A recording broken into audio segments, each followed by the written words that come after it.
पापा आप पैदल, हमारा रिक्शा कहाँ है? अरे बेटी तू वो सब छोड़ और ये ले पैसे, कोचिंग सेंटर पर जाकर फीस जमा कर देना और अच्छे से मन लगाकर पढ़ाई करना।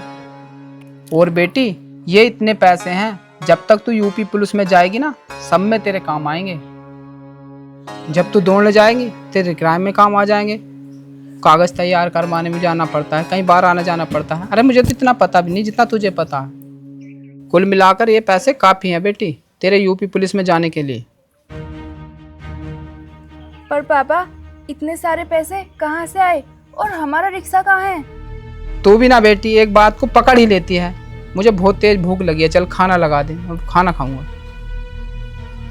पापा बताइए ना प्लीज। तू भी ना बेटी बहुत जिद्दी है। वो ना तेरी कोचिंग सेंटर की फीस के लिए जब कहीं से पैसों का इंतजाम नहीं हुआ तो मैंने मजबूरी में वो रिक्शा बेच दी। उसे बेचकर इतने पैसे मिल गए बेटी, तू अब इन पैसों से अपनी पुलिस की सारी पढ़ाई सारी तैयारी कर सकती है। पापा आपने मेरे लिए रिक्शा बेच दिया? नहीं पापा, आप ये पैसे वापस लो और अपना रिक्शा वापस लेके आओ। पापा जब आप रिक्शा चलाते हो तब जाकर ही हमारे घर का खर्चा चलता है।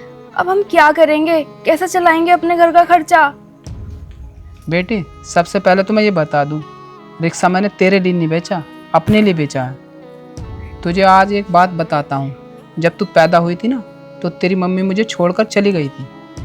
सबने मुझे बहुत कहा कि लड़की पैदा होते ही अपनी माँ को खा गई, लड़की ये होती है, लड़की वो होती है। अगर भगवान को इसकी माँ को ही छीनना था तो कम से कम एक लड़का ही दे देता, लेकिन भगवान ने दी भी तो क्या, लड़की।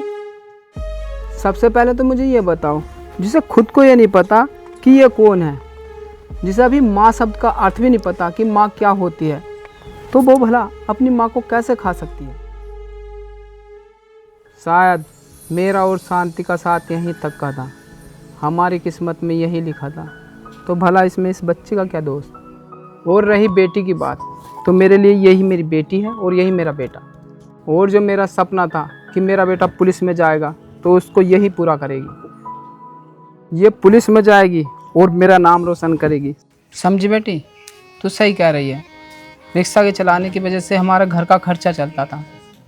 लेकिन बेटी अगर तू कामयाब हो गई, पुलिस में चली गई, तो ऐसी रिक्शा में जो कितनी ले लूँगा। बेटी कुछ ही दिनों की तो बात है, तू चिंता मत कर, मैं जैसे तैसे करके घर का खर्चा चला लूँगा। बस तू मेहनत कर, तेरा सिर्फ एक ही लक्ष्य होना चाहिए, क्या कुछ भी हो जाए तुझे यूपी पुलिस में जाना है तो जाना है, और अपने पापा का नाम रोशन करना है तो करना है। हाँ पापा आप सच में बहुत अच्छे हैं। अगर हर बेटी को आप जैसे पिता मिल जाए ना तो हर बेटी का सपना पूरा हो सकता है। सही है चाचा, तुम्हें ना कितना भी समझा लो लेकिन तुम्हारी समझ में बात नहीं आने की। अब इसके लिए रिक्शा ही बेच दिया, जो तुम्हारी कमाई का जरिया था उसे ही खत्म कर दिया। एक दिन ये घर भी बेच दियो इसके लिए। चाचा अब भी मौका है, मेरी बात मान लो, क्यों बर्बाद होने पे तुले हो, वरना एक दिन भूखे मरोगे तुम इसके लिए। चाचा गांव में इतने इतने अमीर आदमी, कोई भेज रहा अपनी बेटी को पुलिस में, तुम्हें ज्यादा चढ़ रहा है कि अपनी बेटी को पुलिस में भेजूंगा। अरे चाचा कितनी भर्ती है? कुल 60,000। फार्म कितने भरे गए तुम्हें पता भी है? 40 लाख। तो कहां से नंबर आ जाएगा इसका है? चाचा इतना ओवर कॉन्फिडेंस भी ना ठीक नहीं है अपनी बेटी पर, पता नहीं कहां से चक्कर में पड़ गए। अरे जितने पैसे तुमने इसकी पढ़ाई में, इसकी कोचिंग में बर्बाद कर दिए ना, इतने पैसों में तो इसकी शादी हो जाती और तुम हो जाते टेंशन फ्री। और वैसे भी चाचा कितनी बदनामी हो रही है तुम्हारी पूरे गांव में। जब ये कोचिंग करने जाती है, भागने जाती है, कौन नहीं देखता इसको? सब देखते हैं। और ये इतने सारे लड़कों में अकेली जाती है, ये गलत चल गई तो फिर क्या होगा? ये नहीं सोचा होगा तुमने चाचा बिल्कुल भी। और चाचा आप ही बताओ, पुलिस में जाने का काम लड़कियों का है क्या? लड़कियों को शोभा देता है क्या? चाचा लड़कियों को तो घर के काम शोभा देते हैं, झाड़ू लगाना, बर्तन मांजना, रोटी बनाना, ये काम शोभा देते हैं लड़कियों को। और लड़कियों को तो काम यही होता है, शादी से पहले वो अपने घर को संभाल ले और शादी के बाद अपनी ससुराल को। जब मैं रनिंग करने जाती हूँ, कोचिंग करने जाती हूँ, तो गांव में मेरी बेइज्जती होती है, बदनामी होती है। और जब इस गांव में लड़कियों से बैलगाड़ी चलवाई जाती है, फावड़ा चलवाया जाता है और लड़कियों को जरा सी भी आजादी नहीं दी जाती है, तब लड़कियों की बेइज्जती नहीं होती है क्या? 2025 चल रहा है, पता नहीं इन गांव वालों की सोच कब बदलेगी। बेटी चुप, अरुण सही तो कह रहा है। अरुण बेटे, आज तूने मेरी आंखें खोल दी। अब बेटे तुम जाओ, अब मैं देख लूंगा मुझे क्या करना क्या नहीं। ठीक है चाचा, समझाओ इसे।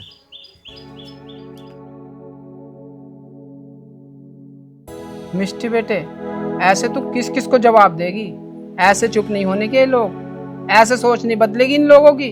जब तू सफल हो जाएगी, पुलिस बन जाएगी, तो इन लोगों की सोच खुद ही बदल जाएगी। बेटी, हमें किसी से कुछ बोलने की, कुछ कहने की कोई ज़रूरत नहीं है। हमें सिर्फ अपनी मंजिल की तरफ चुपचाप चलते रहना चाहिए। इसी में हमारी कामयाबी है। समझी बेटी? ठीक है पापा।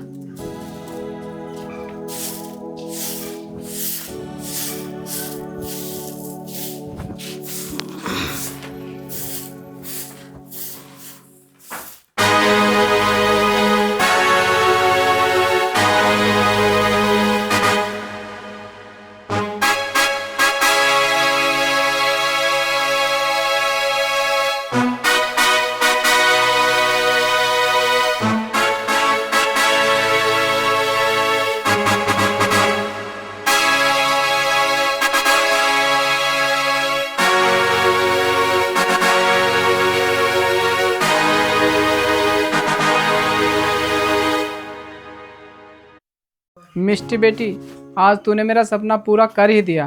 तुझे ट्रेनिंग पे जाते देख आज मुझे बहुत खुशी हो रही है। बेटी, अगर तेरी माँ जिंदा होती ना, तो उसे भी बहुत खुशी होती। अरे चाचा, आप ही खुश नहीं हो, पूरा गांव खुश है। और मिष्टी ने आपका ही नहीं, हमारे पूरे गांव का नाम रोशन कर दिया है। और मिष्टी हमारे गांव की पहली ऐसी लड़की है जो पुलिस में जा रही है। मैं तुमसे कहता नहीं था कि मिष्टी को पढ़ाओ, मिष्टी एक न एक दिन जरूर कामयाब होगी। और देखो, आज मिष्टी कामयाब हो ही गई। अरे मैं तो अब अपनी बहन से भी कहता हूँ, रानी से, कि पढ़ाई लिखाई कर, तू भी मिष्टी की तरह कामयाब हो, मेरा भी नाम रोशन कर और अपना भी कर। शुरुआत हो चुकी है, अब तुम देखना हमारे गांव की कितनी लड़कियों का सपना पूरा होगा। हाँ, ठीक कहा मिष्टी तुमने। पापा, आप अपना मुझे आशीर्वाद दीजिए, अब मैं चलती हूँ। बेटी, मेरा आशीर्वाद तो हमेशा तेरे साथ ही है। पापा नमस्ते। नमस्ते।